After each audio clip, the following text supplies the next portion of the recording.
Good afternoon, I'm Denise Tan, and this is One News Now.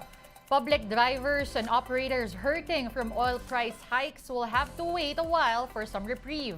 The distribution of fuel subsidy to PUVs has been suspended due to the election spending ban. The Land Bank, which is in charge in releasing the assistance, is still waiting for the COMELEC's go signal to resume the distribution.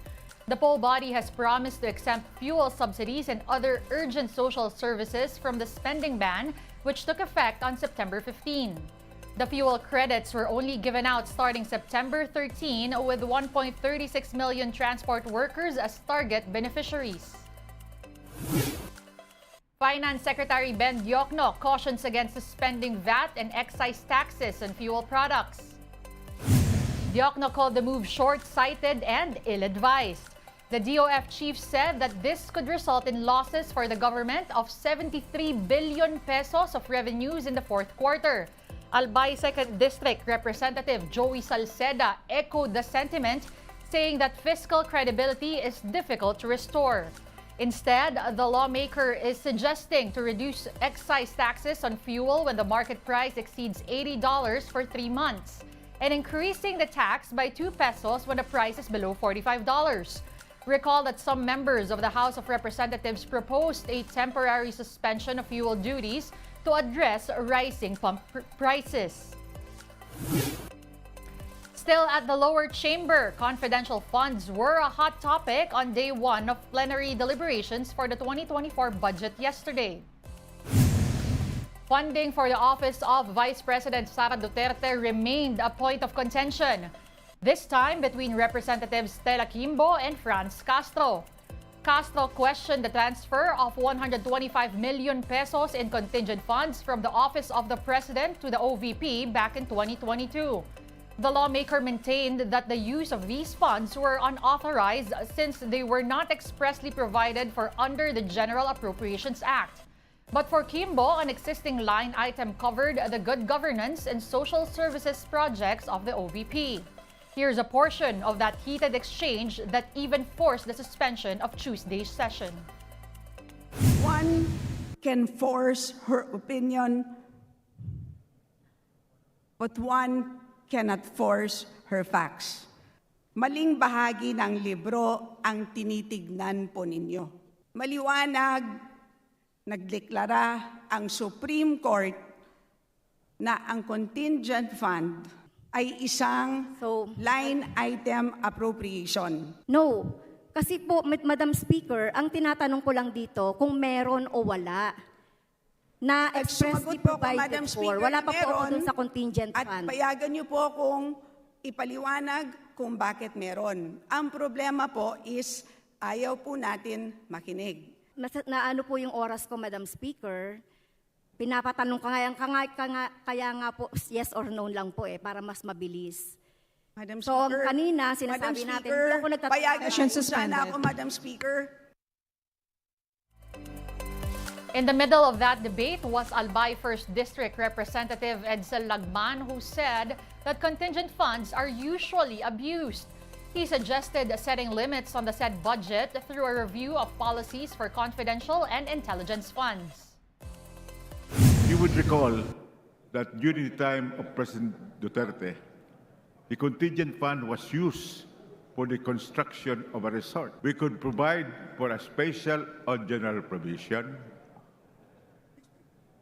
on the utilization and reporting of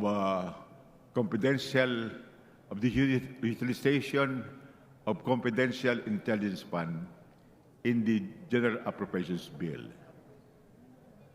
to make the utilization and reporting more transparent. In other news, 8 minors have filed complaints against Socorro Bayanihan Services, an alleged cult in Surigao del Norte. Cases filed include kidnapping, serious illegal detention, and violation of the anti-child marriage law. The National Bureau of Investigation and the Philippine National Police are now looking into the charges, while the Justice Department is also closely following developments. Ganito mga kulto kasi common dyan Di ba meron pang tayong ibang insidente dyan kung saan pinasok ng pulis ang isang isla na ganun din ang naging problema dati. Kaya hindi ito bago sa ating pagkaalam. Ito lang, yung mga may bago na naman nagsusulputang mga balita, ito talaga alarming na talaga na it's about time that lahat tayo mga Pilipino mag-raise tayo ng awareness. Meanwhile, the VP of the Socorro Bayanihan Services reiterated that they are a cultural organization, not a cult. The group has also denied all accusations of abuse, welcoming any investigation into their activities. Definitely wala po, fabricated yan. Yung mga parents ng mga bata na sinasabi nandito sa amin, how can they allow their children to be molested, to be raped? Handa po kami, handang-handa. Handa kami. Maski anong forum, kaya if possible, they come and find out para ma-interview nila yung mga parents. Time to take a quick break. One News Now will be back with more stories after that. Stay with us.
You're still watching One News Now. I'm Denise Tan.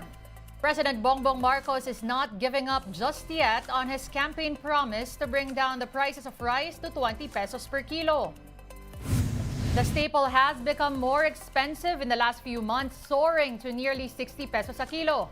On September 5, a price cap was enforced to put regular milled rice at 41 pesos per kilo and well-milled rice at 45 pesos per kilo. Asked if 20 peso per kilo rice is still possible, here's the president's answer. May chance lagi yan kung maayos natin ang production natin at maging maayos ang hindi tayo masyadong bagyuhin at yung mga tulong na binibigay natin sa mga farmer ay magamit na nila. Ang problema kasi at maraming nangyayari sa labas ng Pilipinas na kailangan natin mag-adjust kaya't nagkakaganyan. Meanwhile, Marcos Jr. blamed hoarders and smugglers for the high cost of rice. On Tuesday, the chief executive led the distribution of around 1,500 sacks of rice to 4-piece beneficiaries in Zamboanga. The grains were part of over 40,000 sacks of smuggled rice confiscated by the Customs Bureau in May. Kailangan natin higpitan ang pagbantay sa mga illegal na imported o smuggled na bigas. Kasi po, ang nangyayari po, itong mga smuggled na bigas, yung may-ari niyan, hindi po nila ipagbibilihan. Mag-aantayan, iipitin nila yung supply hanggang tumaas ang presyo. Yun yung nakikita natin, kaya nagtaasan ang presyo ng bigas.